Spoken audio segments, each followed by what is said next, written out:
everyone, welcome. Today, we're going to talk about something that seems super simple, but is actually a huge deal: pocket money.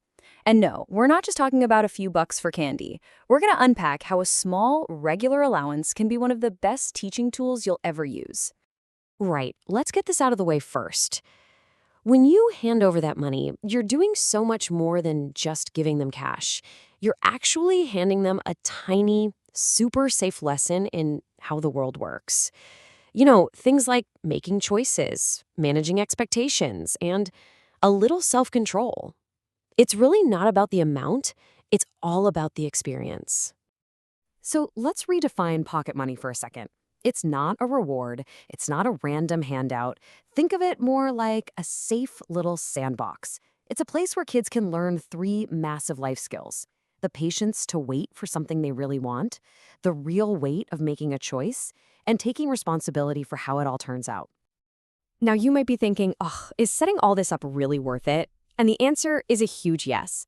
Let's dig into the big wins that come from this, because this is where the simple act of giving an allowance really starts to pay off in a big way.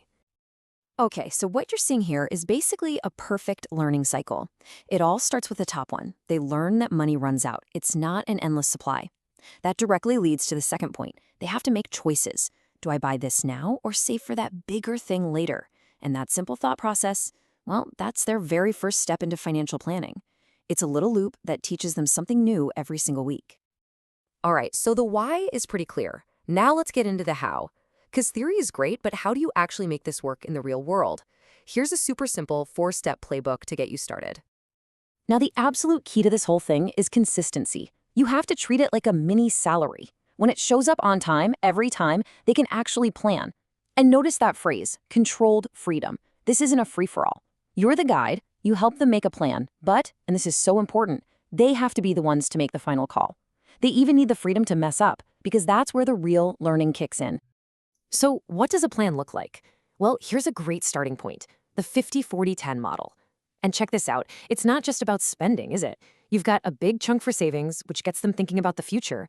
And then there's that little slice for generosity, which gets them thinking about others. You're basically covering the present, the future, and the community, all in one simple pie chart. So how does this playbook actually hold up day to day? Let's walk through a few real-life scenarios just to see how these ideas turn into actual teachable moments. The classic. They get their money on Saturday morning, and by Saturday afternoon, poof, it's gone. The key here is not to lecture. Don't bail them out. Instead, you just have a calm chat later. Hey, what could we do different next week so you still have some left on Tuesday? You're turning a tiny little failure into a plan for future success. Okay, this next one is all about setting clear boundaries. It's about wants versus needs. You sit down together and you make a list. What is their money for? Things like comic books or extra snacks. And what will you, the parent, always cover, like lunch and school supplies? Just doing that one thing is an instant lesson in budgeting. And this is where that patience muscle really gets a workout. Let's say they want something big, like a new video game. The trick is to make their saving journey visual. A clear jar where they can literally see the money piling up, or a little notebook where they can chart their progress. It makes the idea of saving feel real and exciting. They're learning delayed gratification, and it actually feels good. So as we start to wrap up, let's just zoom out for a second. This whole thing isn't really about managing a few dollars a week. It's about building the core habits that will lead to financial wellness when they're adults. A small, consistent habit right now literally compounds into a lifetime of better, smarter decisions. I think this quote just nails it. Pocket money is a constant exercise in patience, choices, and responsibility. It's not a one-and-done lecture. It's an ongoing practice. Every single week, every choice they make, every goal they save for, it reinforces these huge life skills. It's like a workout for their financial and decision-making muscles.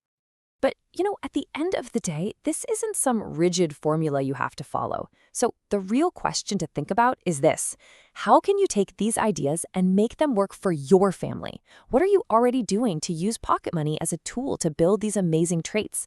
It's a pretty powerful thing to think about.